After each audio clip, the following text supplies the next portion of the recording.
సర్వోన్నతుడైన దేవుని జ్ఞానమును నేర్చుకున్నటకు సిద్ధపడి ఉన్నటువంటి నా ప్రియ సహోదరి సహోదరులారా, మీ అందరికీ మన ప్రభువును రక్షకుడునైన యేసుక్రీస్తు వారి పేరిట నా హృదయపూర్వకమైన వందనములు తెలియజేస్తున్నాను. మీరంతా ప్రభు యొక్క కృపలో క్షేమంగా ఉన్నారని భావిస్తూ గత పాఠాలకు కొనసాగింపుగా దేవుని యొక్క నియమ నిబంధనలను మనం తెలుసుకుంటున్నాం. ఆ నియమ నిబంధనలు సుమారు 10 రకాలుగా మనం వర్గీకరించుకున్నాం. మొట్టమొదట ఉపోద్ఘాతాన్ని మనం తెలుసుకున్నాం. ఆ తరువాత దేవుని యొక్క నియమ నిబంధనలు అమలులో ఉన్నటువంటి కాలాన్ని గత భాగంలో మనం నేర్చుకున్నాం. ఇక ఈరోజు ఈ సందర్భంలో ఈ దేవుని నియమ నిబంధనలు ఉల్లంఘన జరిగితే గనుక, వీటిపై ఏవైనా ఫిర్యాదులు ఉంటే గనుక, ఎవరికైనా దీని నిమిత్తమైనటువంటి విభేదాలు ఉంటే కనుక వాటిని ఏ న్యాయస్థానంలో, ఏ న్యాయమూర్తి ముందు, ఏ చట్టమునకు లోబడి పరిష్కరించుకోవాలి, పరిష్కరింపబడతాయి అనే విషయాన్ని నేర్చుకుందాం. దేవుని నియమ నిబంధనలు ఏ న్యాయ పరిధిలోనికి వస్తాయి? ఏ న్యాయ పరిధిలోనికి వస్తాయి? జ్యూరిస్డిక్షన్ లా, గవర్నింగ్ లా. ఈ దేవుని నియమ నిబంధనలన్నింటినీ కూడా ఏ చట్టం పర్యవేక్షిస్తుంది? ఏ చట్ట పరిధిలోనికి వస్తాయి? భూమి మీద ఒక ఉదాహరణ మనం చూడగలిగితే, అంటే ఈ పాఠం మీకు అర్థం కావాలంటే భూమి మీద లోక సంబంధమైనటువంటి ఒక ఉదాహరణ మనం చూడాలి. ఏదైనా ఒప్పందం మనకు ఏదైనా ఒక సంస్థతో జరిగినప్పుడు ఎప్పుడూ కూడా టర్మ్స్ అండ్ కండిషన్స్ ఎప్పుడు మనకు వినిపిస్తాయి? ఒప్పందాలు ఉన్నప్పుడు, మనుషుల మధ్య ఒడంబడికలు, ఒప్పందాలు జరిగినప్పుడు అప్పుడు టర్మ్స్ అండ్ కండిషన్స్ ఉంటాయి. ఈ నియమ నిబంధనలకు లోబడి మన మధ్య జరిగినటువంటి ఒప్పందం చెల్లుబాటు అవుతుంది అని మనుషులు చెబుతారు. దేవుడు మనుష్యులకు ఇచ్చినటువంటి నిబంధన ఇది కూడా టర్మ్స్ అండ్ కండిషన్స్తో కూడుకున్నది. ఈ నియమ నిబంధనలకు లోబడి, దేవుని యొక్క నియమ నిబంధనలకు లోబడి మనుషులు జీవించాలి. మనుషులు దేవునితో కలిగి ఉండవలసినటువంటి సంబంధం ఈ నియమ నిబంధనలకు లోబడి ఉండాలి. ఆ నియమ నిబంధనలను దైవ గ్రంథంలో పొందుపరచడం జరిగింది. ప్రియులారా, పరిశుద్ధ గ్రంథమును మనం చదువుతున్నప్పుడు ఇవన్నీ కూడా నియమ నిబంధనలు అని మనం అర్థం చేసుకోవాలి. ఈ నియమ నిబంధనలు ఏ చట్ట పరిధిలోనికి వస్తాయి అని మనం నేర్చుకునేటప్పుడు లోక సంబంధమైనటువంటి ఒక ఉదాహరణ మనం తీసుకోగలిగితే, ఎవరితోనైనా మనకు ఒక ఒప్పందం జరిగినప్పుడు ఆ టర్మ్స్ అండ్ కండిషన్స్లో, ఆ ఒప్పందానికి సంబంధించినటువంటి టర్మ్స్ అండ్ కండిషన్స్లో, నియమ నిబంధనల్లో వారు ఒక పాయింట్ రాస్తారు. అదేంటంటే, మన మధ్య ఏదైనా ఒక తగాద వస్తే కనుక దానిని ఇదిగో ఈ న్యాయ పరిధిలోనికి మనం తీసుకుని వెళ్ళాలి, ఈ చట్ట పరిధిలోనికి మనం వెళ్ళి దానిని పరిష్కరించుకోవాలి అని వారు ఒక పాయింట్ రాస్తారు. అంటే టర్మ్స్ అండ్ కండిషన్స్లో అది ఒక భాగం అన్నమాట. జ్యూరిస్డిక్షన్ లా, గవర్నింగ్ లా ఇది ఒక భాగం అన్నమాట. ఉదాహరణకి ఒక బ్యాంక్ ఖాతా మీరు తెరిచారనుకుందాం. ఒక బ్యాంకింగ్ ఖాతా మీరు తెరిచారనుకుందాం. మీరు బ్యాంకుకు వెళ్ళి అందులో ధనాన్ని దాచుకుంటారు, బ్యాంకు నుండి అప్పులు తీసుకుంటారు, రుణాలు తీసుకుంటారు, వివిధమైనటువంటి సేవలు బ్యాంకు ద్వారా మీరు పొందుతారు. ఏదో ఒక సందర్భంలో మీకు బ్యాంకుతో తగాదా రావచ్చు, విభేదం రావచ్చు. మీ ధనాన్ని వారు తిరిగి సరిగా చెల్లించకపోవడం కావచ్చు, అధికమైనటువంటి ఫీజులు వసూలు చేయడం కావచ్చు, లేక మీకు రుణాలు ఇచ్చినప్పుడు అధికమైనటువంటి వడ్డీని వారు తీసుకోవడానికి ప్రయత్నం చేయవచ్చు, మీ యొక్క ఖాతాను వారు నిలుపుదల చేయవచ్చు. ఏదైనా ఒక జరగరాని చర్య జరిగి ఉండవచ్చు, మీకు నష్టాన్ని కలిగించే చర్య జరిగి ఉండవచ్చు. అప్పుడు ఇద్దరికి తగాదా వస్తుంది. నేను నీ దగ్గర ఖాతా తెరిచాను, నీవు నాకు సరైన సేవ అందించలేదు అని వినియోగదారుడు ఫిర్యాదు చేస్తాడు. ఎక్కడ ఫిర్యాదు చేయాలి? ఆ టర్మ్స్ అండ్ కండిషన్స్లో ఉంటుంది. బ్యాంకింగ్ ఖాతా తెరిచినప్పుడు ఆ స్టార్ మార్క్తో టర్మ్స్ అండ్ కండిషన్స్ వారు రాసినప్పుడు మీరు ఫామ్ ఫిల్ చేస్తారు. ఫామ్ ఫిల్ చేసినప్పుడు, అకౌంట్ ఓపెన్ చేసినప్పుడు, ఫామ్ ఫిల్ చేసినప్పుడు పేరు, తండ్రి పేరు, లేకపోతే భర్త పేరు, చిరునామా, మీరు బ్యాంకింగ్ వారు అడిగినటువంటి సమాచారం అంతటిని ఇచ్చేసిన తర్వాత ఇంకేమీ చదవరు. ఆ టర్మ్స్ అండ్ కండిషన్స్ ఏం చదవరు. మీరు చిన్న చిన్న అక్షరాలతో రాస్తారు కదా, ఆ ఫామ్లో అవన్నీ ఉంటాయి. చివరిగా మీరు సంతకం చేసేసి ఆ ఫామ్ ఇచ్చేస్తారు. ఒక ఫోటో అంటించి ఆ ఫామ్ ఇచ్చేస్తారు. వారు మీకు వెంటనే బ్యాంక్ పుస్తకం కూడా ఇచ్చేస్తారు. కానీ టర్మ్స్ అండ్ కండిషన్స్ ఉన్నాయి. అవన్నీ తీరుబడిగా కూర్చొని చదువుకోవాలంటే కాస్త సమయం పడుతుంది. అయితే ఆ టర్మ్స్ అండ్ కండిషన్స్లో ఉండేటువంటి ఒకానొక ముఖ్య భాగం ఏంటంటే, మీతో మాకు ఏదైనా తగాదా వచ్చినప్పుడు మనం ఏ చట్ట పరిధిలోనికి వెళతాము, ఏపీ హైకోర్టా, తెలంగాణ హైకోర్టా, బాంబే హైకోర్టా, ఢిల్లీ హైకోర్టా, లేక ఇంకేదైనా రాష్ట్రంలోని హైకోర్టా, లేక సుప్రీంకోర్టా, వారు దీనిని అక్కడ పొందుపరుస్తారు. కనుక ఎప్పుడైనా తగాదా వచ్చినప్పుడు ఆ టర్మ్స్ అండ్ కండిషన్స్లో ఉన్నటువంటి ఆ కోర్టును చూసుకుని ఆ కోర్టులో అపీల్ చేయడానికి ప్రయత్నించాలి. ఇదిగో మా ఇద్దరి మధ్య తగాదా వచ్చింది, మీరు న్యాయం తీర్చండి అని. ఇప్పుడు మీకు అర్థమైంది కదా, న్యాయ పరిధి అంటే మీకు అర్థమైంది కదా, టర్మ్స్ అండ్ కండిషన్స్లో గవర్నింగ్ లా అంటే మీకు అర్థమైంది కదా. ఇప్పుడు దేవుని నియమ నిబంధనల దగ్గరకు మనం వద్దాం. దేవుని నియమ నిబంధనలలో కూడా న్యాయం ఉంది, న్యాయ పరిధి ఉంది, న్యాయమూర్తి ఉన్నాడు, చట్టం ఉంది. కనుక ఈ న్యాయ పరిధిలో ఒకవేళ ఎవరికైనా తగాదా ఉంటే, ఎవరైనా అతిక్రమణ చేస్తే వారికి తగినటువంటి శిక్ష విధింపబడుతుంది, న్యాయము తీర్చబడుతుంది. ప్రియులారా, భూమి మీద న్యాయము తీర్చే వారిని మనం ఒక్కసారి జ్ఞాపకం చేసుకుందామా? ఎవరు న్యాయం తీర్చాలి భూమి మీద? మనుషులకు తగాదా వచ్చినప్పుడు న్యాయం తీరుస్తూ ఉంటారు. అసలు న్యాయం కోసం మనం ఎక్కడికి వెళ్తాం? కోర్టుకు వెళ్తాం. కోర్టు కంటే ముందు కూడా ఇంకా కొన్ని ప్రదేశాలు ఉన్నాయి. అందరూ కోర్టుకు వెళ్ళరు. మొట్టమొదట న్యాయం తీర్చాలి, ఇద్దరి మధ్య న్యాయం తీర్చాలనుకుంటే కనుక కుటుంబంలో పెద్దల దగ్గరకు వెళ్తారు. పెద్దలను కూర్చోబెడతారు. ఇరు వర్గాలను అక్కడ సమావేశపరుస్తారు. వీరి మధ్య ఉన్నటువంటి తగాదా ఏమిటి, గొడవ ఏమిటి, దానిని పరిష్కరించడానికి మొట్టమొదట పెద్దల దగ్గర, కుటుంబాలలో పెద్దల దగ్గర సమస్యలు పరిష్కరించుకోవడానికి ప్రయత్నం చేస్తారు. అక్కడ కాలేదనుకోండి, గ్రామ పెద్దలు, కుటుంబంలో పెద్దల కంటే గ్రామ పెద్దలు ఇంకా పై స్థాయిలో ఉండేవారు కనుక గ్రామ పెద్దల దగ్గరకు వెళ్తారు. ముఖ్యంగా పంచాయతీ ప్రెసిడెంటు, సర్పంచు వీరి దగ్గరికి వెళ్తూ ఉంటారు. ఇంకా ఎవరైనా అధికారులు గ్రామంలో కానీ లేకపోతే ఆయా ప్రదేశాలలో ప్రాంతాలలో కానీ ఉంటే కనుక, పేరు మోసినటువంటి వ్యక్తులు ఎవరైనా ఉంటే కనుక వారి దగ్గరకు కూడా అప్పుడప్పుడు వెళ్ళి న్యాయం తీర్చమని అడుగుతారు. ఇరు పక్షాలకు వారు న్యాయం తీర్చాలి. పక్షపాతం లేకుండా న్యాయం తీర్చేటువంటి వారిని న్యాయం తీర్చేవారుగా ఎన్నుకుంటారు. ఇక ఇవేవీ కాలేదనుకోండి, అప్పుడు కోర్టులకు వెళ్తారు.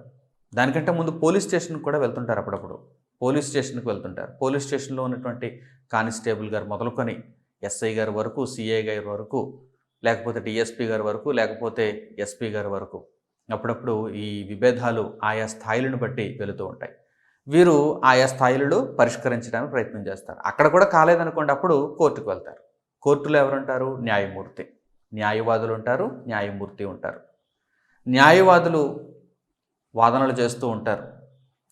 ఎవరి పక్షాన వారు వాదించడానికి నియమింపబడ్డారో వారి పక్షాన వారు వాదిస్తూ ఉంటారు. న్యాయమూర్తి చివరిగా అంతిమ తీర్పు చెబుతాడు. ఈ కోర్టులు కూడా జిల్లా సెషన్స్ కోర్టు ఉంటుంది, ఆ తర్వాత పై స్థాయిలో హైకోర్టు ఉంటుంది, రాష్ట్రానికి హైకోర్టు ఉంటుంది, ఆ తర్వాత ఆ పై స్థాయిలో సుప్రీంకోర్టు ఉంటుంది. అంతర్జాతీయంగా కూడా కోర్టు ఉంది.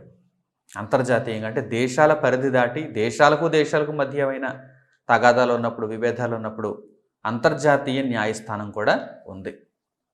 అంతర్జాతీయ న్యాయస్థానం ఇంటర్నేషనల్ కోర్ట్ ఆఫ్ జస్టిస్, ఇది హేగ్ నగరంలో ఉంది. ద హేగ్ అంటారు.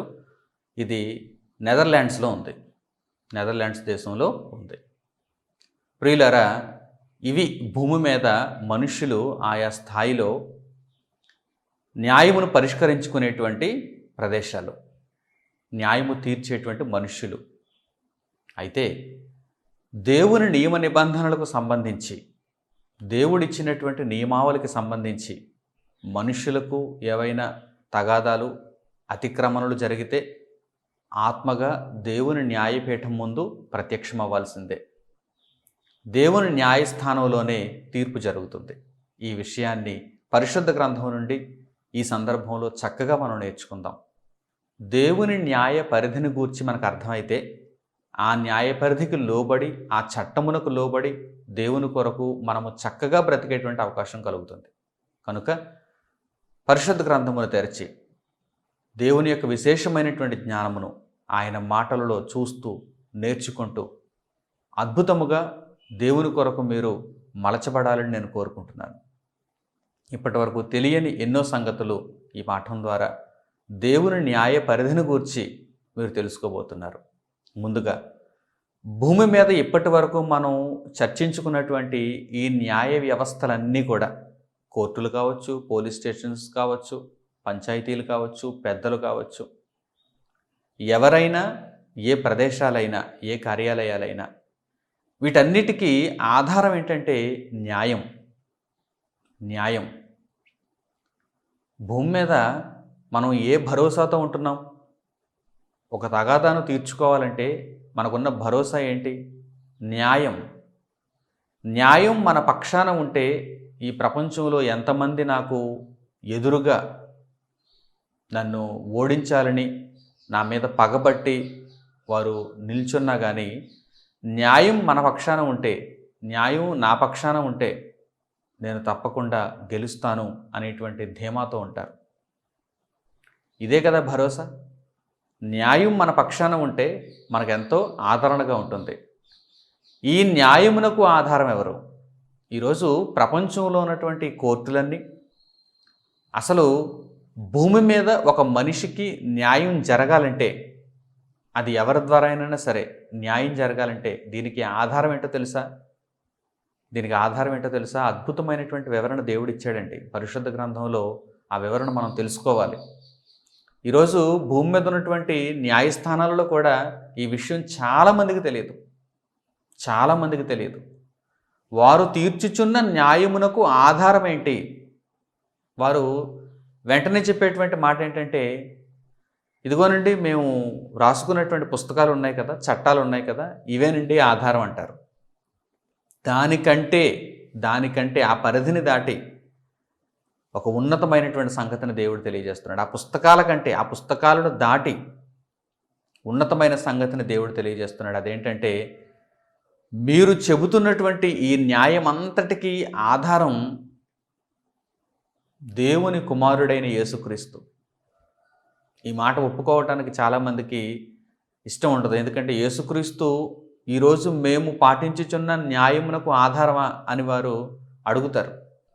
ప్రియులారా, యేసుక్రీస్తు దేవుని కుమారునిగా, దేవుని వాక్యముగా, దేవుని జ్ఞానముగా భూమి మీద ఉన్నటువంటి న్యాయమంతటికీ ఆధారము.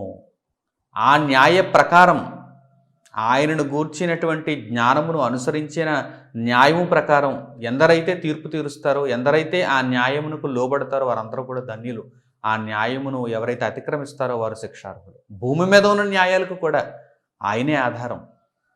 ఆయనే ఆధారం. దేవుని కుమారుడైన యేసుక్రీస్తు మాత్రమే ఆధారం. చాలా కోర్టుల్లో మనం దృశ్య రూపంలో చూస్తున్నప్పుడు న్యాయదేవతను చూపిస్తుంటారు. తెల్లని విగ్రహాన్ని ఒకటి మనకు చూపిస్తూ ఉంటారు. చేతిలో ఒక త్రాసు ఉంటుంది, కళ్ళకేమో నల్లటి బ్యాడ్జి కట్టేస్తారు, ఒక రిబ్బన్ కట్టేస్తారు. ఆ విగ్రహాన్ని ఒక న్యాయదేవతని చూపిస్తూ, ఈ న్యాయదేవత ఇక్కడ ఈ న్యాయానికి ఆధారం అనుకుంటూ కొంతమంది అనుకుంటున్నారు. అయితే ఇవేవి కూడా నిజాలు కావు. న్యాయమునకు ఆధారం ఎవరో తెలుసా? దేవుని జ్ఞానం. దేవుని జ్ఞానమును ఆధారం చేసుకొని న్యాయమును పాటిస్తే కనుక, అంటే న్యాయం ఉంటే సరిపోదు, న్యాయమును పాటించాలిగా. చాలామందికి న్యాయం ఏంటో తెలుసు, కానీ న్యాయమును పాటిస్తారా? అందుకే ఈరోజు ఎన్నో అక్రమాలు జరుగుతున్నాయి. న్యాయమూర్తులు కూడా ధనానికి లోబడిపోయి ఈరోజు న్యాయమును త్రిప్పేస్తున్నారు, న్యాయమును అన్యాయంగా త్రిప్పేస్తున్నారు. లంచగొండులై న్యాయమును అన్యాయంగా త్రిప్పేస్తున్నారు. అటువంటి పరిస్థితుల్లో న్యాయం జరగదు. ఆధారముగా దేవుని జ్ఞానం ఉన్నంత మాత్రాన ఆ దేవుని న్యాయమును పాటించేవారెందరూ? అక్కడ అసలైనటువంటి ప్రశ్న మొదలవుతుంది.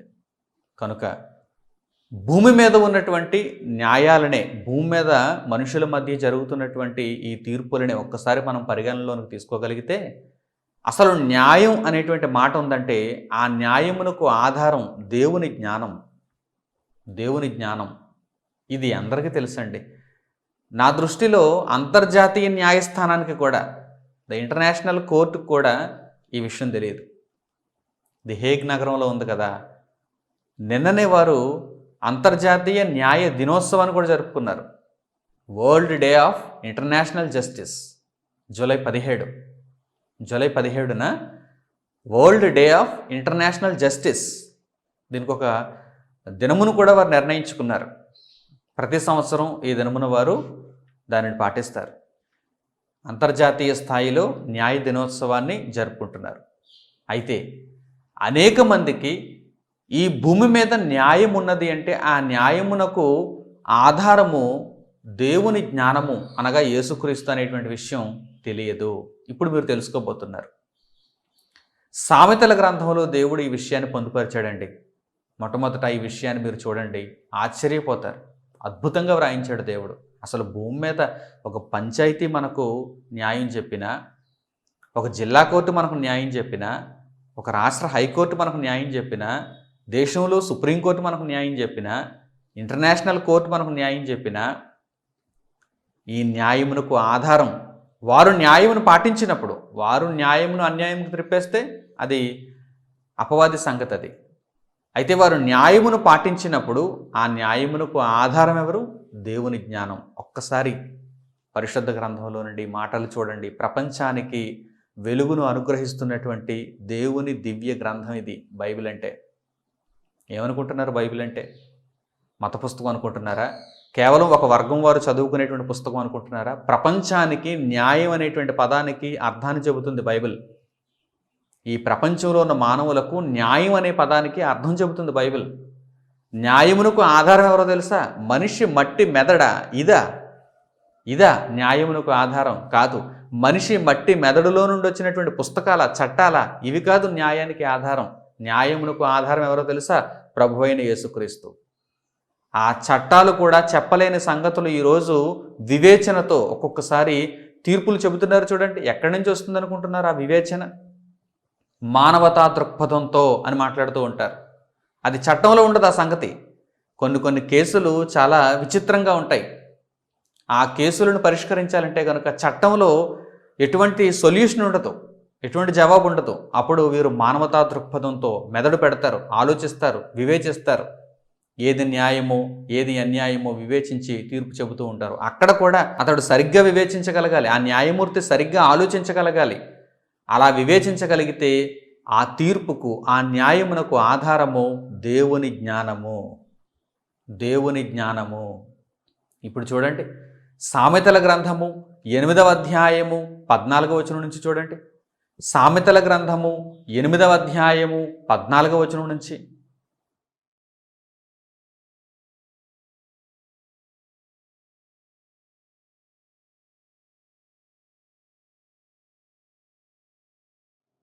ఆలోచన చెప్పుటయు లెస్సైన జ్ఞానము నిచ్చుటయు నా వశము. జ్ఞానాధారము నేనే, పరాక్రమము నాదే. నా వలన రాజులు ఏలుదురు, అధికారులు న్యాయమును బట్టి పాలన చేయుదురు. నా వలన అధిపతులను, లోకములోని ఘనులైన న్యాయాధిపతులందరూ ప్రభుత్వము చేయుదురు. ఈ భూమి మీద ఒక ఆలోచన చెప్పాలన్నా, లెస్సైన జ్ఞానమును పలుకాలన్నా జ్ఞానాధారము ఎవరు? దేవుని జ్ఞానము. సామెతల గ్రంథం 8వ అధ్యాయం ప్రారంభంలో జ్ఞానము ఘోషించుచున్నది. జ్ఞానమును గూర్చి ఈ అధ్యాయంలో వ్రాయబడింది, ఈ సందర్భంలో తెలియచేయబడింది. దేవుని జ్ఞానము, అప్పటికి దేవుని జ్ఞానము, ఆ కాలమందు దేవుని జ్ఞానము. యేసుక్రీస్తు శరీరధారిగా ఆయనే కదా భూమి మీదకి వచ్చాడు. దేవుని కుమారుడైన దేవుని జ్ఞానమే భూమి మీద న్యాయము చెప్పాలంటే ఆధారం. అప్పుడప్పుడు మనం అనుకుంటూ ఉంటాం, ధర్మప్రభువులు, న్యాయమూర్తులు చక్కని న్యాయం చెప్పారు, ఇరు పక్షాలకు చక్కని తీర్పు చెప్పారు. ఈ న్యాయం చెప్పేటువంటి ఆ గుణం, ఆ వివేచన ఎక్కడి నుంచి వచ్చిందనుకుంటున్నారు? దేవుని కుమారుడైన యేసుక్రీస్తు ఆధారం ఆ జ్ఞానానికి. ఆ జ్ఞానమునకు దేవుని కుమారుడైన యేసుక్రీస్తు ఆధారం. అజ్ఞానానికి సాతాను ఆధారం. అవివేకమునకు సాతాను ఆధారం. ప్రియులారా, ఈ భూమి మీద ఎన్నెన్నో పర్యాయములు న్యాయమూర్తులు ఆయా సందర్భాలలో తీర్పులు తీర్చడం మనం గమనిస్తున్నాం కదా. న్యాయమూర్తి తీర్పు తీర్చాడంటే, సరైన తీర్పు తీర్చాడంటే దానికి ఆధారం దేవుని కుమారుడైన యేసుక్రీస్తు ప్రభు యొక్క జ్ఞానము అని మీరు తప్పనిసరిగా దృష్టిలో ఉంచుకోవాలి. ఇదిగో ఈ మాటలను చదివినప్పుడు మీకు అర్థం కావాలి. రాజులు నా వలన ఏలుబడి చేస్తారు, పేరుగాంచినటువంటి న్యాయాధిపతులు నా వలన తీర్పులు తీరుస్తారు అని ఇక్కడ జ్ఞానమును గూర్చి తెలియజేయబడింది. ఎంత గొప్ప మాటో చూడండి. నేను నేర్చుకుంటున్నా, మీరందరూ నేర్చుకుంటున్నా, మనం అందరం చదువుకొని అభ్యసిస్తున్నా, మనం అందరం దేవుని మార్గంలో నడవటానికి ప్రేరేపిస్తున్నటువంటి మహాజ్ఞాన గ్రంథం బైబిల్. ఈ బైబిల్లో ఉన్నటువంటి సారాంశం ఎంత గొప్పదో మీరు ఆలోచన చేయండి. ఎంత గొప్పదో మీరు ఆలోచన చేయండి. ప్రపంచంలో ఉన్నటువంటి పేరుగాంచిన గొప్పవారైన రాజులకు, న్యాయాధిపతులకు వారు ఆలోచన చెప్పాలంటే దేవుని జ్ఞానమే వారికి ఆధారము. వారు న్యాయం తీర్చాలంటే దేవుని జ్ఞానమే వారికి ఆధారము. ఎంత గొప్ప మాటలు రాయబడ్డాయి చూడండి. ఈ మాటలను రాసినటువంటి జ్ఞాని అయినటువంటి సొలొమోను తన జీవిత కాలంలో దేవుడు ఇచ్చినటువంటి రాచరికం, ఇశ్రాయేలీయులను పరిపాలించేటువంటి బాధ్యత సొలొమోను మీద ఉన్నప్పుడు సొలొమోను దేవుని జ్ఞానమును కోరుకున్నాడు. దేవుణ్ణి ఏం కోరుకున్నాడు? దేవుని జ్ఞానమును కోరుకున్నాడు. ఐశ్వర్యం నాకొద్దు, సంపద నాకొద్దు, లేకపోతే శత్రువుల ప్రాణాలు, ఇవన్నీ నాకు కాదు. నాకు నీ యొద్ద ఉన్నటువంటి జ్ఞానము కావాలని సొలొమోను ఎందుకు అడిగాడో తెలుసా? ఆనాటి కాలంలో భూమి మీద ఉన్నటువంటి వారందరికీ కూడా సొలొమోను ఒక మార్గదర్శి. సొలొమోనులో ఉన్నటువంటి జ్ఞానమును వినటానికి భూమి అంతముల నుండి వచ్చింది శేబదేశపు రాణి, దక్షిణ దేశపు రాణి. మీరు ఆలోచన చేస్తున్నారా? సొలొమోను భూపతులందరికంటే విశేషమైనటువంటి జ్ఞానమును దేవుని వలన పొందాడు. ఇదిగో ఈ జ్ఞానమే. అందుకే సొలొమోను దగ్గరకు ఎటువంటి క్లిష్టమైనటువంటి సమస్య వచ్చినా కానీ దానిని ఇట్టే పరిష్కరించేవాడు. ఆధారం ఏంటి? దేవుని కుమారుడైన జ్ఞానం. దేవుని కుమారుడైన యేసుక్రీస్తు అనే జ్ఞానం సొలొమోనులో ఉండుటను బట్టి సొలొమోను ఎంతటి కఠినమైనటువంటి సమస్యనైనా సరే చాలా సులభంగా పరిష్కరించేవాడు. ఒకానొక సందర్భంలో ఇద్దరు స్త్రీలు చనిపోయిన బిడ్డ నా బిడ్డ కాదు, బ్రతికి ఉన్న బిడ్డ నా బిడ్డ అనుకుంటూ ఒక బిడ్డను తీసుకుని వచ్చి ఇద్దరు స్త్రీలు ఈ బిడ్డ నా బిడ్డే, ఈ బిడ్డ నా బిడ్డే అని తగువులాడుకుంటూ సొలొమోను దగ్గరకు వచ్చినప్పుడు సొలొమోను చెప్పినటువంటి తీర్పు మీకు జ్ఞాపకం ఉన్నది కదా. సొలొమోను చెప్పినటువంటి తీర్పు, ఆ తీర్పు చట్టాలలో ఉండదు, పుస్తకాలలో ఉండదు. ఎందుకంటే అది విచిత్రమైనటువంటి సమస్య. అప్పుడు ఆ సమస్యకు లెస్ అయినటువంటి జ్ఞానమును చెప్పాడు సొలొమోను. ఖడ్గము తీసుకొని రండి, ఈ బిడ్డను రెండుగా చీల్చేయండి, ఒక భాగాన్ని ఒక తల్లికి ఇచ్చేయండి, మరో భాగాన్ని మరో తల్లికి ఇచ్చేయండి అని ముందు ఆజ్ఞాపించాడు. తెలుసు ఎలా న్యాయం తీర్చాలో దేవుని జ్ఞానమును బట్టి నేర్చుకున్నవాడే సొలొమోనుకు అక్కడ ఎలా వివేకముగా ప్రవర్తించాలో తెలుసు. అప్పుడు నిజముగా కన్నతల్లి ఏమంటుంది? ఈ బిడ్డను 2 భాగాలుగా చేయొద్దు, 2 భాగాలుగా చేస్తే చనిపోతాడు, కనుక ఆ బిడ్డను ఆమెకే ఇచ్చేయండి, నా బిడ్డ ఆమె దగ్గర పెరిగినా పర్వాలేదు అని కన్నతల్లి, నిజంగా కన్నతల్లి అంటుంది. అబద్ధపు తల్లి ఎవరైతే తన బిడ్డ కాకుండా వచ్చి ఆ బిడ్డ నా బిడ్డే అని అడుగుతుందో ఆ తల్లి, ఆ స్త్రీ ఏమంటుందో తెలుసా? అవును, మీరు చెప్పినటువంటి న్యాయం సరిగ్గా ఉంది, 2 భాగాలుగా చేసేయండి, నాకు ఒక భాగాన్ని ఇచ్చేయండి, ఆమెకు ఒక భాగాన్ని ఇచ్చేయండి. అంటే ఈమె ఆలోచన ఎలా ఉందన్నమాట? నా సొంత బిడ్డ ఎలాగూ చనిపోయింది, ఈ బిడ్డ కూడా చనిపోతే అప్పుడు నాకు మనశ్శాంతిగా ఉంటుందని ఈ ప్రతివాది ఆలోచిస్తుంది. అప్పుడు సొలొమోను అసలైన తీర్పు చెప్పాడు. లేదు లేదు, నేను ఈ బిడ్డను 2 భాగాలుగా చేయను, 2 ముక్కలుగా చేయను. ఈ బిడ్డ సొంత తల్లికే ఇవ్వబడుతుంది. నీవు కారాగారంలో వేయబడతావు. నువ్వే తప్పు చేసావు. చూసారా ఎంత జ్ఞానయుక్తమైనటువంటి చక్కని తీర్పు చెప్పాడో. ఇలాంటి తీర్పు చెప్పటానికి చట్టాలు ఏమైనా ఉపయోగపడతాయా? చట్టాలలో రాసుకున్నవి ఏమైనా ఉపయోగపడతాయా? లేదు. దేవుని జ్ఞానము. ఒకవేళ చట్టం రాయాలన్నా సరే వ్రాయటానికి మరలా దేవుని జ్ఞానమే కావాలి. అందుకే ఈ మాటలను మీరు చూడండి. జ్ఞానాధారము నేనే, జ్ఞానాధారము నేనే. భూమి మీద న్యాయముగా ఒకరు తీర్పు తీర్చారంటే దానికి ఆధారం నేనే అని దేవుని జ్ఞానముగా, దేవుని యొద్ద ఉన్న దేవుని వాక్యము సెలవిచ్చుచున్నది. ఇక సొలొమోను గారు పలికినటువంటి ఆ మాటలను కూడా మనం చూద్దాం. న్యాయమును గూర్చి సొలొమోను గారు నిజంగా తన జీవిత కాలంలో తాను చూచినటువంటి అనుభవములను బట్టి చెప్పినటువంటి మాటలను కీర్తనల గ్రంథంలో మనం చూద్దాం. సొలొమోను రాసినటువంటి కీర్తన 72వ అధ్యాయం 1వ వచనం నుంచి చూడండి. కీర్తనల గ్రంథము 72వ అధ్యాయం 1వ వచనం నుంచి.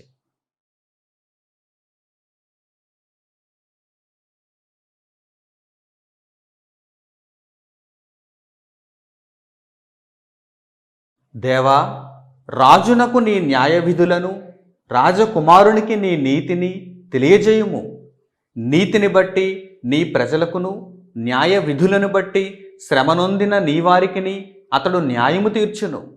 నీతిని బట్టి పర్వతములను, చిన్న కొండలను ప్రజలకు నెమ్మది పుట్టించును. ప్రజలలో శ్రమనొందు వారికి అతడు న్యాయము తీర్చును. బేదల పిల్లలను రక్షించి బాధపెట్టు వారిని నలుగుగొట్టును. సొలొమోను గారు దేవుడిని ఏం కోరుకుంటున్నారు? నీ ప్రజలకు నేను న్యాయం తీర్చటానికి నీ జ్ఞానమును నాకు అనుగ్రహించు తండ్రి అని దేవుణ్ణి కోరుకుంటున్నారు సొలొమోను గారు. ఇశ్రాయేలీయులకు రాజు, మరి వారికి చక్కగా న్యాయం తీర్చాలంటే సొలొమోను గారికి దేవుని జ్ఞానం తప్పనిసరిగా అవసరం. ఈరోజు ఇప్పటికీ కూడా చరిత్రలో కింగ్ సొలొమోన్ అనే పేరు వినగానే అందరికీ ఏం గుర్తొస్తుంది?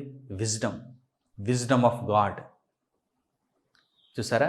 అంటే దేవుని జ్ఞానమును కలిగిన వాడుగా సొలొమోను కనిపిస్తున్నాడంటే సొలొమోను యొక్క ఆ యొక్క తీర్పులకు కానీ, సొలొమోను చెప్పిన న్యాయములకు కానీ, సొలొమోనులో ఉన్న జ్ఞానములకు కానీ ఆధారం ఏంటి? దేవుని వాక్యం, దేవుని వాక్యమైన యేసుక్రీస్తు, దేవుని కుమారుడైన యేసుక్రీస్తు. ఈ విషయం పరిశుద్ధ గ్రంథంలో స్పష్టంగా అర్థమవుతుంది. పర్వతములు, చిన్న కొండలు అని అక్కడ పోలిక చెబుతున్నాడు. ప్రజలకు న్యాయం తీర్చాలి అని అంటే అర్థం ఏంటి? సర్వోన్నతుడైన దేవుడు పరలోకంలో గొప్పవాడుగా, న్యాయాధిపతిగా ఉన్నాడు. భూమి మీద మేము న్యాయం తీరుస్తున్నాం. ఆయన జ్ఞానమును ఆధారం చేసుకుని భూమి మీద మేము న్యాయం తీరుస్తున్నాం. మేము ఒక పర్వతం లాంటి వారం, ఒక చిన్న కొండ లాంటి వారం అంటున్నాడు. సర్వోన్నతుడైన దేవుడు ఎంత గొప్పవాడు? ఎక్కడుంటాడు ఆయన? పరలోకంలో ఉంటాడు ఆయన. ఆయన గొప్ప న్యాయాధిపతి. ఆయన సర్వలోకమునకు న్యాయాధిపతి, న్యాయము తప్పని న్యాయాధిపతి. ఆయన చట్టం అమోఘమైనది, అద్భుతమైనది. ప్రియులారా, దేవుని నియమ నిబంధనలు ఏ చట్టపరిధిలోనికి వస్తాయి? దేవుని చట్టపరిధిలోనికి వస్తాయి. దేవుడు నియమించిన చట్టపరిధిలోనికి వస్తాయి. వాటిని అమలు చేసేవాడు తండ్రి అయిన దేవుడు. వాటి ప్రకారము తీర్పులు వెలువరించేవాడు పరలోకమందున్న దేవుడు. ఈ విషయాలను జాగ్రత్తగా మీరు అర్థం చేసుకోవడానికి ప్రయత్నం చేయాలి. భూమి మీద న్యాయము తీర్చేవారు పర్వతములు లాంటి వారు, కొండలు లాంటి వారు. వీటికే ఆధారం, వీళ్ళందరికీ ఆధారం ప్రభువైన యేసు, దేవుని జ్ఞానము. ఇక సర్వోన్నతుడైన దేవుని యొక్క న్యాయమును గూర్చి మనము ఆలోచన చేయగలిగితే, దేవుని నియమ నిబంధనలకు సంబంధించినటువంటి ఆ చట్టమును, ఆ న్యాయమును మనం ఆలోచన చేయగలిగితే అది వీటన్నిటికంటే ఉత్తమమైనది, ఉన్నతమైనది. ఆ పరిధిలోనికి దేవుని నియమ నిబంధనలు వస్తాయి. దేవుని నియమ నిబంధనలు వస్తాయి. దేవుడు చెప్పిన ఆజ్ఞలు, దేవుడు ఇచ్చిన కట్టడలు కాలానుగుణంగా దేవుని యొక్క సంగతులన్నిటినీ తెలుసుకొని, ఉపోద్ఘాతంలో దేవుని సంగతులన్నిటినీ తెలుసుకొని కాలానుగుణంగా వీటిని ఎవరు అమలు చేస్తున్నారు, ఎవరు అతిక్రమిస్తున్నారు, అమలు చేసిన వారికి బహుమానం ఎలా ఉంటుంది, అమలు చేయని వారికి శిక్ష ఎలా ఉంటుంది, ఇదే న్యాయం అంటే. ఈ తీర్పులు దేవుడు ఆయన న్యాయమును బట్టి అమలు చేస్తాడు, ఖచ్చితంగా అమలు చేస్తాడు. ఎవరు కూడా తప్పించుకోవడానికి వీలు లేదు. కనుక ప్రియులైనటువంటి నా సహోదరి సహోదరులారా, భూమి మీద న్యాయ వ్యవస్థ యొక్క కళ్ళు గప్పి మీరు తిరగవచ్చు. మీరు నేరం చేసినా, మీరు తప్పు చేసినా, భూమి మీద ఉన్నటువంటి న్యాయ వ్యవస్థలు ఒకవేళ మిమ్మల్ని చూచి చూడనట్టుగా ఉండొచ్చు, కానీ పరలోకమందు ఉన్నటువంటి న్యాయ వ్యవస్థ అయితే మిమ్మల్ని విడిచిపెట్టదు. మీరు దేవుని కొరకు బ్రతికితే మీకు గొప్ప ప్రతిఫలాన్ని ఇస్తుంది. మీరు దేవుని యొక్క చట్టమును, దేవుని యొక్క కట్టడలను అతిక్రమిస్తే శిక్షను కూడా అమలు చేస్తుంది. కనుక ఈ విషయమై ప్రతి ఒక్కరూ కూడా బహు జాగ్రత్త కలిగిన వారుగా ఉండాలి. జాగ్రత్త అనే పదం చిన్న పదం అయిపోతుంది. బహు జాగ్రత్త కలిగిన వారుగా ఉండాలి. తీక్షణమైనటువంటి గురితో ఉండాలి. 24 గంటలు మెలకువతో ఉండాలి. 24 గంటలు భయంతో ఉండాలి. దేవుని కొరకైన బ్రతుకును కలిగి ఉండాలి. నియమ నిబంధనలను నేను అతిక్రమిస్తున్నానా జాగ్రత్తగా చూసుకోవాలి. నియమ నిబంధనలను అతిక్రమించిన వేళ శిక్ష అమలు జరుగుతుందని తప్పనిసరిగా గుర్తుంచుకోవాలి. నియమ నిబంధనలకు లోబడి నొప్పింపబడుతున్నా సరే, నియమ నిబంధనలకు లోబడి జీవిస్తుంటే బహుమానము కలుగుతుందనేటువంటి ఆదరణతో సంతోషంగా ముందుకు కొనసాగిపోవాలి. దేవుని జ్ఞానము ఈ విధంగా మనలను ముందుకు నడిపిస్తుంది. ప్రియులారా, ఇప్పుడు అద్భుతమైనటువంటి దేవుని న్యాయ పరిధిని గూర్చి చక్కని మాటలు మనం చూద్దాం. యెషయా గ్రంథము 40వ అధ్యాయము 21వ వచనం నుంచి చూడండి. యెషయా గ్రంథము 40వ అధ్యాయము 21వ వచనం నుంచి.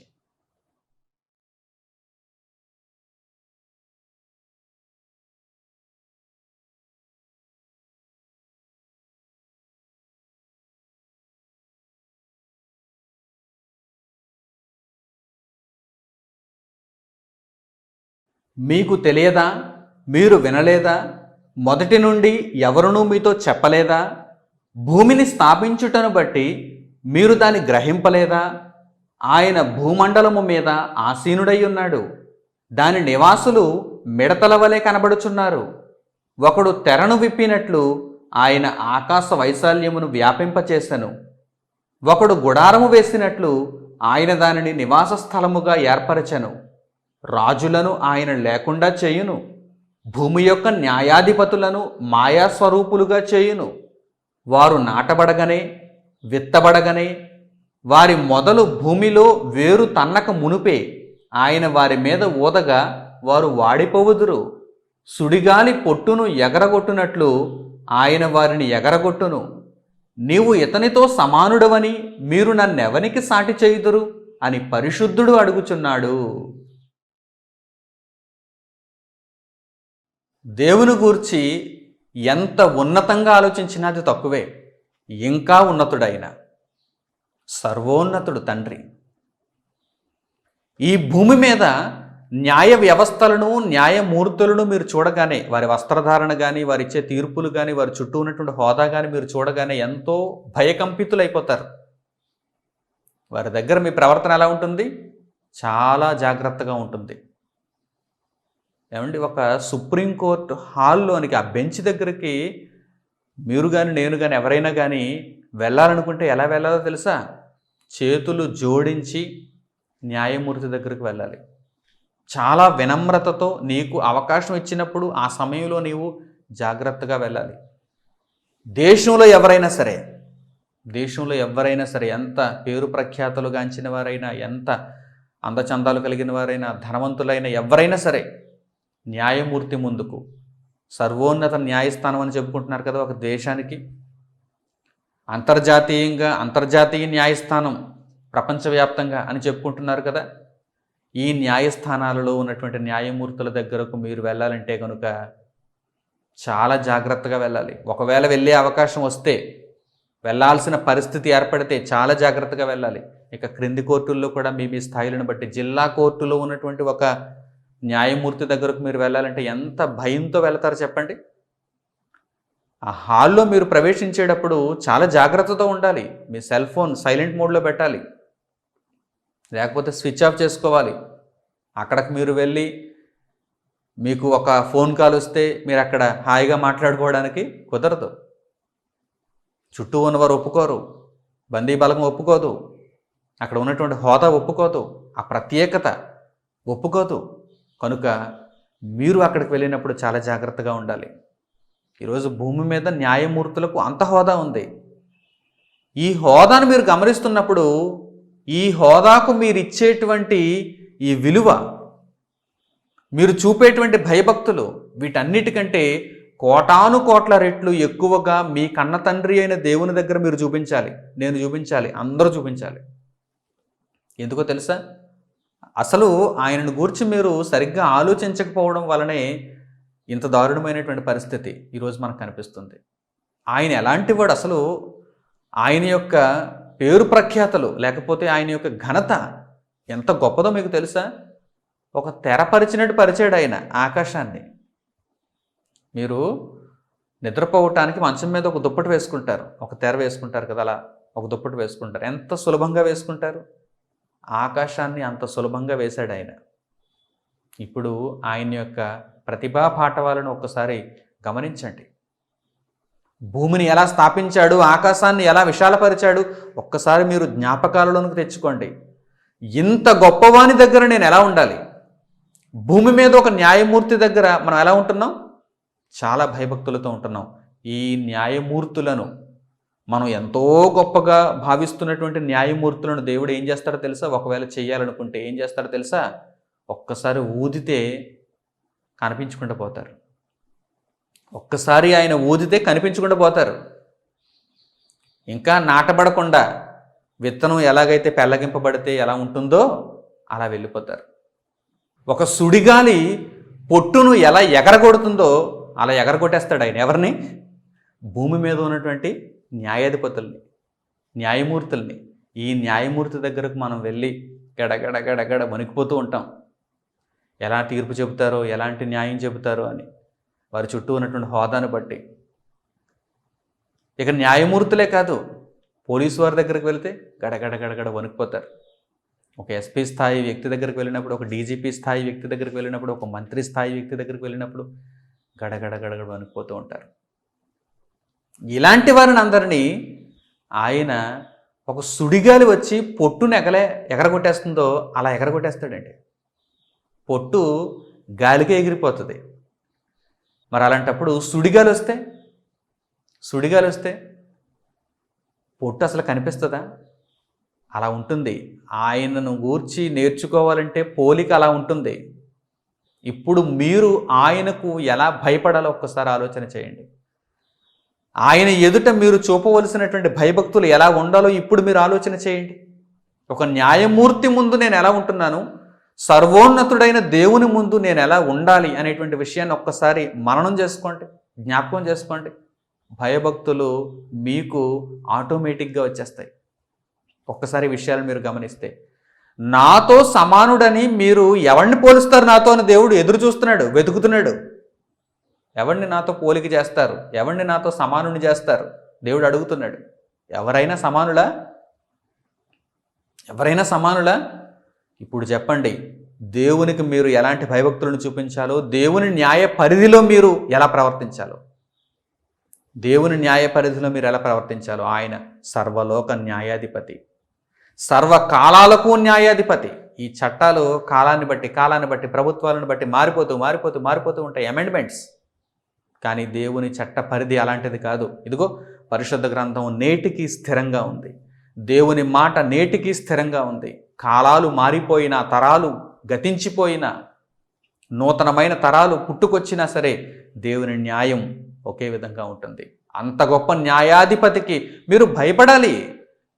ఆ నియమ నిబంధనలను పాటించే విషయంలో మీరు ఆ న్యాయ పరిధిలోనికి వస్తారు, ఆ న్యాయమూర్తి క్రిందకు వస్తారు. కనుక మీరు భయంతో, భక్తితో, నీతిని కాపాడుకొని, పరిశుద్ధతను కాపాడుకొని, యథార్థముగా మీ జీవితములను దేవుని మార్గంలో ముందుకు కొనసాగించుకోవాలి. దీనికి మించిన మాట మరొకటి లేదు. ప్రపంచంలో ఎవ్వడూ కూడా ఈ మాటకు ప్రతిగా మరొకటి చెప్పటానికి వీలు లేదు. అంత గొప్ప జ్ఞానాన్ని దేవుడు మనకు అనుగ్రహిస్తున్నాడు. పరిశుద్ధ గ్రంథంలో అంత గొప్ప జ్ఞానాన్ని దేవుడు పొందుపరిచాడు. ప్రియులారా, దేవుని నియమ నిబంధనలు అంటే అంత గొప్పవి, అంత మిన్నైనవి. ఆ నియమ నిబంధనల్లో మరలా తిరుగుమాటకి లేదు, ప్రశ్నించటానికి లేదు. ఆయన చెప్పింది మనం నెరవేర్చడమే. ఈరోజు ఎంతోమంది పొగరబోతులు విర్రవీగుతున్నవారు, సత్యమును అడ్డగిస్తున్నవారు, మేము దేవుని కోసం బ్రతకకపోతే మాకు నరకమా, మేము యేసుక్రీస్తు నామమున రక్షణ పొందకపోతే మాకు శిక్ష అని అడుగుతున్నారు. వారి గర్వము, వారికి ఉన్నటువంటి పొగరు మరణించిన తర్వాత ఎలాంటి ప్రతిఫలాన్ని ఇస్తుందో వారికి అర్థమవుతుంది. సర్వలోక న్యాయాధిపతి ముందా ఈ విర్రవీగేటువంటి తత్వం, ఈ పొగరు, దేవుడు ప్రతి వారికి న్యాయం తీరుస్తాడు. అయితే ముందుగా చెప్పవలసినటువంటి బాధ్యత నాకున్నది కనుక దేవుని ఆత్మను బట్టి నేను చెప్పగలుగుతున్నాను. అంతే తప్ప ఏదో మిమ్మల్ని భయపెట్టాలనో లేకపోతే మీ వలన ఏదో లాభం సంపాదించుకోవాలనేటువంటి ప్రక్రియ మాత్రం కాదిది. మీకు విషయం చెప్పాలి, భవిష్యత్తులో ఏం జరగబోతుందో మీకు విషయం చెప్పాలి. చెప్పకపోతే మరలా మీరు అక్కడ లబోదీపం అంటారు, ఏడుస్తారు, వేదన నొందుతారు. మా తరంలో పుట్టినా మాకు ఎందుకు ఈ మాటలు చెప్పలేదని మీరు అడుగుతారు, తెలిసినా ఎందుకు చెప్పలేదని మీరు అడుగుతారు. కనుక నేను ముందుగా మీకు తెలియజేస్తున్నాను. నిర్ణయం మీదే. ప్రతి సందర్భంలో నేను ఇదే మాట చెబుతాను, నిర్ణయం మీదే, నిర్ణయం మీరే తీసుకోవాలి. మంచి నిర్ణయం తీసుకోండి, తగు నిర్ణయం తీసుకోండి అని నేను పదే చెప్పడానికి కారణం అదే. నేను ప్రకటించేవాడను, నిర్ణయం మీరు తీసుకోవాలి. అయితే భవిష్యత్తు మాత్రం అలాగే జరుగుతుంది, అలాగే ఉండబోతుంది. సర్వలోక న్యాయాధిపతి తీర్పు తీర్చబోతున్నాడు. ఆ చట్ట పరిధిలోనికి ఆయన నియమ నిబంధనలన్నీ వస్తాయి. దేవుని నియమ నిబంధనలన్నీ కూడా ఆయన చట్ట పరిధిలోనికి వస్తాయి. మరో అద్భుతమైనటువంటి మాటను చూడండి. యెషయా గ్రంథము 33వ అధ్యాయము 22వ వచనం. ఆయన న్యాయమును గూర్చి అక్కడ వ్రాయబడినటువంటి మాట. యెషయా గ్రంథము 33వ అధ్యాయము 22వ వచనం.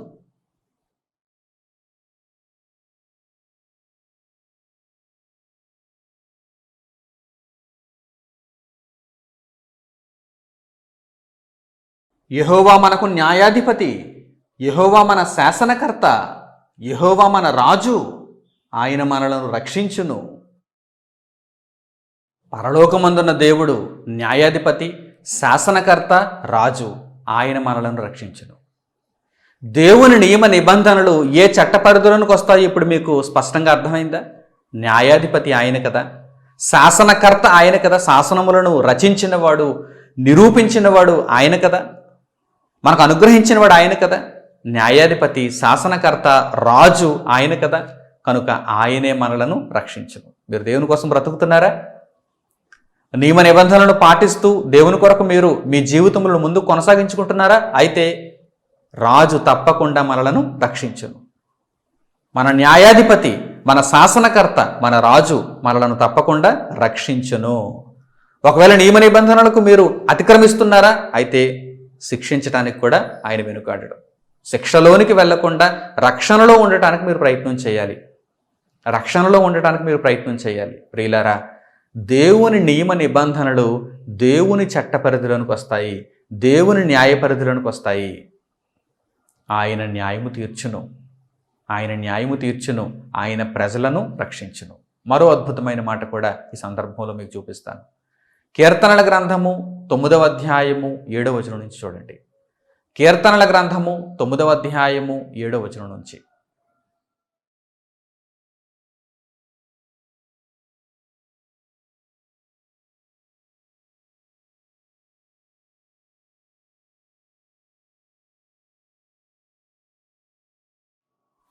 యెహోవా శాశ్వతముగా సింహాసనాసీనుడై ఉన్నాడు, న్యాయము తీర్చుటకు ఆయన తన సింహాసనమును స్థాపించి ఉన్నాడు. యెహోవా నీతిని బట్టి లోకమునకు తీర్పు తీర్చును, యథార్థతను బట్టి ప్రజలకు న్యాయము తీర్చును. పరలోకమందున దేవుడు శాశ్వతముగా సింహాసనాసీనుడై ఉన్నాడు. ఆయన సర్వలోకమునకు తీర్పు తీర్చువాడు. ప్రియులారా, ఈ భూమి మీద మనిషిగా పుట్టిన వారు ఎవరైనా ఉన్నారంటే వారందరూ కూడా దేవుని న్యాయపీఠము ముందు నిలవాల్సిందే, దేవుని న్యాయపీఠం ముందు రావాల్సిందే. ఒక్కసారి మీరు ఆలోచన చేయండి. ఆ దేవుని న్యాయపీఠం ముందు నేను నిలబడేటప్పుడు నన్ను రక్షించే నాథుడు నాకున్నాడా? ఈరోజు భూమి మీద కూడా ఒక న్యాయమూర్తి ముందుకు మనం వెళ్ళాలంటే మన తరపున వాదించే ఒక న్యాయవాది మనకు ఉండాలి. ఆ న్యాయవాది కూడా చక్కగా వాదించేవాడుగా ఉండాలి, బలమైన న్యాయవాదిగా ఉండాలి. ఎప్పుడు కేసులు ఓడిపోయేటువంటి న్యాయవాదిగా ఉండకూడదు. మనము దేవుని న్యాయపీఠం ముందుకు వెళ్ళేటప్పుడు మన పక్షాన వాదించే న్యాయవాది మనకున్నాడా ఆలోచన చేసుకోవాలి. ఆ న్యాయవాదే ప్రభువైన యేసుక్రీస్తు. ఆయన ఎప్పుడూ ఓడిపోయింది లేదు. మిమ్మును కాపాడటానికి, రక్షించటానికి, మీ పక్షాన పోరాడటానికి, మీ పక్షాన విజ్ఞాపన చేయటానికి ఆయన ఎల్లప్పుడూ సిద్ధంగా ఉన్నాడు. కనుక ఆయనను మీరు వేడుకుంటే, ఆయన శరణు వేడుకొని ఆయన రక్షణలోనికి మీరు ప్రవేశించగలిగితే ఆ న్యాయపీఠం ముందు మీరు చక్కని బహుమానమును పొందడానికి అవకాశం ఉంటుంది. అందుకే క్రీస్తును ధరించుకొని క్రీస్తులో నడుచుచు దేవుని నియమ నిబంధనలు పాటించి దేవుని కొరకు బ్రతకండి. దేవునికి ఆమోదయోగ్యమైన జీవితాలను కనుపరచండి. అప్పుడు మీకు ప్రతిఫలం చక్కగా దేవుని లోకములో అనుగ్రహింపబడుతుంది. ఆయన శాశ్వతముగా సింహాసనాసీనుడు. ఆయన లోకమంతటికి తీర్పు తీర్చును. ప్రజలందరూ ఆయన న్యాయపీఠం ముందు నిలబడవలసిందే. అయితే ఆ తీర్పును దాటాలంటే, ఆ తీర్పును ఎదుర్కొని ఆ తీర్పులో నీవు మంచి ప్రతిఫలాన్ని పొందాలంటే ప్రభువైన యేసునామమున రక్షణ నొంది ఆయన కొరకు బ్రతికి నీ జీవితాన్ని ఆయనలో ముగించుకో. ప్రభువైన యేసులో నీ జీవితాన్ని ముగించుకో. అప్పుడు ఆ న్యాయపీఠం ముందు నీకు చక్కని న్యాయం లభిస్తుంది. లేదా ఇతడెవడో నాకు తెలియదు అని ప్రభువు చెప్పే పరిస్థితుల్లోనికి నీవు వెళ్ళిపోతున్నావా? నేను మిమ్మను ఎన్నడనూ ఎరుగననేటువంటి పరిస్థితుల్లోనికి నీవు వెళ్ళిపోతున్నావా? ఓ సహోదరుడా, ఓ సోదరి, అటువంటి పరిస్థితుల్లో ఉంటే గనుక, ప్రభువు కార్యములు చేయకుండా, ప్రభువు నామమున రక్షణ నొందకుండా, ప్రభు అంటే ఎవరో నీవు తెలియకుండా, ప్రభువుకు నీవెవరో తెలియకుండా ఉండేటువంటి పరిస్థితుల్లో గనుక ఉంటే ఆ న్యాయపీఠం ముందు శిక్షను అనుభవించవలసి వస్తుంది. శిక్షను మోసుకొని వెళ్ళవలసి వస్తుంది. అది భయంకరమైనటువంటి పరిస్థితి. ఈ భూమి మీద కూడానండి ఏదైనా ఒక కోర్టుకు వెళ్ళినప్పుడు, న్యాయస్థానానికి మనం వెళ్ళినప్పుడు ఆ తీర్పు వెలువడిన తర్వాత చక్కని తీర్పుతో, మనకు అనుకూలమైన తీర్పుతో, మనకు న్యాయము తీర్చబడినటువంటి తీర్పుతో మనము గెలిచిన సందర్భాలలో ఆ కోర్టు నుండి బయటకు వస్తున్నప్పుడు ఎంత ఆనందం అండి, మనకి ఎంత ఆనందం కలుగుతుందండి మనకి. ఈ కోర్టులో కేసు గెలిచాను, న్యాయము తీర్చబడింది, న్యాయమూర్తి నన్ను నిర్దోషిగా ఎంచాడు అని కోర్టులో నుండి మనం బయటకు వచ్చేటువంటి ఆ క్షణాలు ఎంత అమోఘంగా ఉంటాయండి. మరి మరో ప్రక్క శిక్ష విధింపబడినటువంటి వారు బేడీలు వేయబడి పోలీసుల చేత తీసుకుని వెళ్ళబడుతున్నప్పుడు, శిక్ష అనుభవించటానికి వారు తీసుకుని పోబడుతున్నప్పుడు వారి యొక్క మనస్సు ఎంత విదారకంగా ఉంటుందో మీరు ఆలోచన చేయండి. వారి యొక్క మనస్సు ఎంత నలిగిపోతుందో, శిక్షను అనుభవించాలనేటువంటి భయంతో వారు తోలుకుని పోబడుతున్నప్పుడు వారి యొక్క పరిస్థితి ఎంత దీనంగా ఉంటుందో ఒక్కసారి మీరు ఆలోచన చేయండి. ఏ పరిస్థితుల్లో ఉండాలి అనేది ఇప్పుడు మనకు అవకాశం కలిగినప్పుడు ఇప్పుడు సరైన నిర్ణయం తీసుకోవడం ఎంత మేలో మీరు ఆలోచన చేయండి. ఎంత మేలో మీరు ఆలోచన చేయండి. కనుక ప్రియులారా, ఈ భూమి మీద మనకు ఏదో శాశ్వతం కాదు. ఈ భూమి మీద ఏదో సంపాదించుకుంటే మనం శాశ్వతమైనటువంటి సుఖాన్ని పొందలేము. అయితే దేవుని సమక్షంలో, దేవుని యొక్క సన్నిధిలో, దేవుని యొక్క కృపను బట్టి యేసుక్రీస్తు ప్రభు ద్వారా రక్షణ నొంది దేవుని న్యాయపీఠం ముందు చక్కని బహుమతిని మనం పొందగలిగి అక్కడ నుండి మనం శాశ్వతమైన నిత్యత్వంలోనికి వెళ్ళగలిగితే అంతకంటే గొప్ప జీవితం, అంతకంటే గొప్ప సమయం మనకు మరొకటి లభిస్తుందా? లభించదు. కనుక చక్కని నిర్ణయం తీసుకోండి. విజ్ఞతతో ఆలోచించండి, చక్కని నిర్ణయం తీసుకోండి. మీరు చేసిన పాపమంతటిని ప్రభువైన యేసునామమున ఒప్పుకొని క్షమించమని అడిగి ఆయనలో రక్షణ నొందండి. ఇక మీదట ఆయన కొరకు బ్రతకండి, ఆయనను ధరించుకోండి, ఆయన కొరకు బ్రతకండి. ఆయనను గూర్చి నలుగురికి తెలియచేయండి, ఆయన చిత్తమును నెరవేర్చండి. దేవుని నియమ నిబంధనలు పరిపూర్ణంగా తెలుసుకొని ఆ నియమ నిబంధనలకు లోబడి జీవించండి. దేవుని న్యాయపీఠం ముందు, సర్వలోక న్యాయాధిపతి ముందు మీకు చక్కని బహుమానం దొరుకుతుంది. లేదా శిక్ష విధింపబడుతుంది. శిక్ష విధింపబడినప్పుడు ఆ శిక్షను తప్పించేవారు ఇంకెవరూ లేరు. ఎందుకంటే ఆయన సర్వలోక న్యాయాధిపతి. మరో కోర్టుకు అప్పీల్ చేయడానికి లేదు, మరో న్యాయవాదిని అడగడానికి లేదు. భూమి మీద న్యాయవాదులు, భూమి మీద ఉన్నటువంటి న్యాయమూర్తులు అనుకుంటున్నారా? వీరందరూ ఆయన ఊదితే వెళ్ళిపోతారు. సుడిగాలి పొట్టును ఎగరగొట్టినట్లుగా భూమిలో ఇంకా నాటబడకుండా ఒక విత్తనం ఎలాగైతే పెళ్ళగింపబడితే ఉంటుందో ఆ పరిస్థితుల్లోనికి వారు వెళ్ళిపోతారు. అంత చిన్న స్థాయిలో ఉన్నటువంటి వారు వీరందరూ కూడా. కానీ ఆయన సర్వలోక న్యాయాధిపతి. ఆయన చెప్పిన తీర్పుకు ఎదురు లేదు, తిరుగులేదు. మరి అలాంటి పరిస్థితులలో శిక్షను అనుభవిస్తారా లేక జీవమును అనుభవిస్తారా? నిర్ణయం తీసుకోండి. ఈ చక్కని సందర్భంలో దేవుడిచ్చినటువంటి ఈ చక్కని జ్ఞానమును బట్టి ఆ జ్ఞానమును ఆధారం చేసుకొని చక్కని నిర్ణయంతో దేవునిలో మీ బ్రతుకును ముందుకు కొనసాగింప చేసుకోవాలని హృదయపూర్వకంగా మిమ్మల్ని అందరినీ నేను కోరుకుంటూ ఈ భాగమును ఇంతటితో ముగిస్తున్నాను. వచ్చే భాగంలో ప్రైవసీ పాలసీ, దీనిని గురించి మనం నేర్చుకుందాం. దేవుని నియమ నిబంధనల్లో 4వ అంశాన్ని మనం నేర్చుకుందాం. అంతవరకు ప్రభు యొక్క కృప క్షేమము మీ అందరికీ తోడుగా ఉండాలని నేను కోరుకుంటూ ముగిస్తున్నాను. తండ్రి అయిన దేవునికి ప్రార్థనలో ఏకీభవించండి. మహోన్నతుడు అయిన మా కన్న తండ్రి, సర్వలోక న్యాయాధిపతి, మీ న్యాయపీఠం ముందుకు మేము రావలసినటువంటి క్షణాలు ఆసన్నమవుతున్నాయి. నాయన తండ్రి, భూజీవిత కాలంలో భవిష్యత్తులో జరగబోయేటువంటి సంగతులు ఎలా ఉంటాయనేది ముందుగా మీ గ్రంథము ద్వారా, మీ మాటల ద్వారా, మీ సందేశము ద్వారా మీరు తెలియజేశారు. మా బ్రతుకులను మేము చేజార్చుకోకుండా, శిక్షలోనికి వెళ్ళిపోయే పరిస్థితిని రానివ్వకుండా, ప్రభువైన యేసు ద్వారా రక్షణను ఉంది ఆయన శరణు వేడుకొని, ఆయన మార్గంలో జీవిస్తూ ఆయనను ధరించుకొని ముందుకు కొనసాగుతూ మా మరణం వరకు నమ్మకత్వముగా మీ కొరకు బ్రతికేటువంటి భాగ్యం మాకు దయచేయండి. ఈ విషయంలో ఏమాత్రం అజాగ్రత్త లేకుండా మీ కొరకు మాత్రమే జీవించగలుగుటకు, ప్రభువైన యేసునామమున రక్షణలో ముందుకు కొనసాగగలుగుటకు నాతో పాటు మీ బిడ్డలందరికీ మీ కృపా కనికరములు తోడుగా ఉంచి సహాయమును అనుగ్రహించండి. నాయన, మీరు దయచేసినటువంటి ఇంత గొప్ప రక్షణకు ప్రభువైన క్రీస్తు ద్వారా మీకు స్తుతులు చెల్లిస్తున్నాము, మిమ్మల్ని కీర్తిస్తున్నాము. నాయన, ఈ భాగ్యమును కోల్పోకుండా మీ కొరకు నిరంతరము జీవించగలగటానికి మాకు సహాయమును అనుగ్రహించండి. చెప్పబడినటువంటి ఈ మాటలు మీ బిడ్డల హృదయాలలో ఫలము తీసుకుని రాగలుగునట్లుగా తండ్రి, వారంతా చక్కని ప్రవర్తన కలిగి ఉండే నిమిత్తం వారికి సహాయం చేయండి.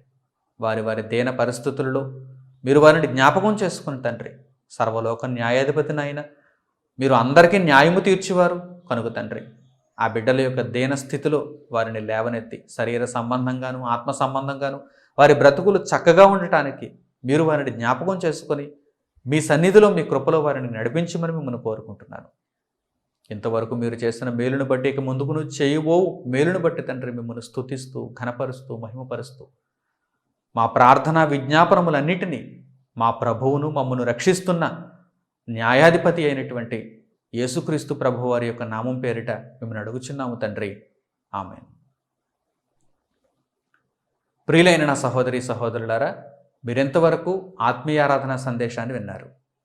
ఈ సందేశము ద్వారా మీరు దేవుని జ్ఞానమును నేర్చుకొని దేవుని యొక్క మార్గంలో ముందుకు కొనసాగుతుంటే కనుక ఈ విషయాన్ని ఇంకనూ అనేక మందికి తెలియజేసి వారికి కూడా దేవుని యొక్క సందేశములను చేరువ చేసి ప్రభు యొక్క పనిలో మీరు పాలిభాగస్తులు కావాలని నేను కోరుకుంటున్నాను. దేవుని యొక్క సంగతులు అనేక మందికి చేర్చుట ద్వారా అగ్నిలో నుండి వారిని రక్షించిన వారు అవుతారు. కనుక ఈ విషయంలో ఏమాత్రం అజాగ్రత్త చేయకుండా దేవుని పనిలో ముందుకు కొనసాగాలని మీకు తెలియజేస్తూ ఈ ప్రకటనలను ఇంతటితో ముగిస్తున్నాను. మన తండ్రి అయిన దేవుని ప్రేమ, ఆయన కుమారుడైన యేసుక్రీస్తు ప్రభు వారి కృప, పరిశుద్ధాత్మ యొక్క అన్యోన్య సహవాసము మనందరికీ సదాకాలం తోడై నడిపించునుగాక. ఆమేన్. అందరికి వందనములు. సెలవు.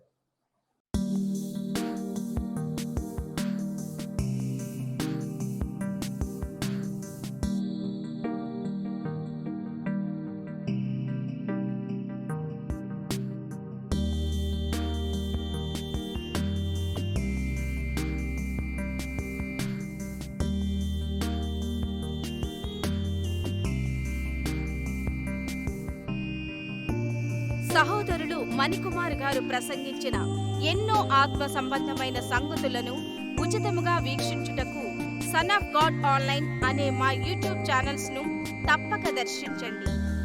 మా సమాచారమును ఎప్పటికప్పుడు తెలుసుకొని ఆత్మీయాభివృద్ధి నొందవలనంటే సన్ ఆఫ్ గాడ్ ఆన్లైన్ అనే మా యూట్యూబ్ ఛానల్స్ ను సబ్స్క్రైబ్ చేసుకోండి. సత్వర నోటిఫికేషన్ల కొరకు సబ్స్క్రైబ్ బటన్ ప్రక్కనే ఉన్న బెల్ సింబల్ ను క్లిక్ చేయండి. ధన్యవాదములు.